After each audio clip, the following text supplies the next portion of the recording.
Hello guys, welcome back to this channel.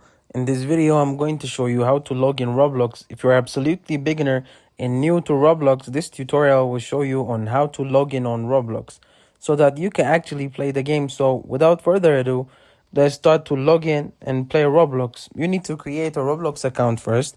Before clicking on login, you need to click on sign up first. We are going to create a Roblox account here on birthday.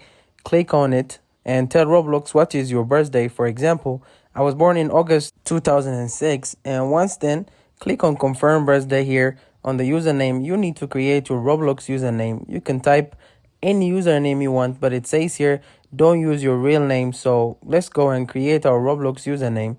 These are the guidelines on creating your Roblox username. Make sure to read them. So let's proceed to creating our Roblox password. Your password must be at least 8 characters long and must be different from your username. After creating our password, it's time to select our gender. Click on the first option if you're a girl, or on the second one if you're a boy. Once all are done, we can now click on sign up. I don't want to have my password, so I'm gonna click never. Now we have successfully logged into Roblox. It means we can now start playing Roblox games. Just don't forget your Roblox username and password so that you can log in anytime on any device. Thank you guys for watching this video. Don't forget to like and subscribe.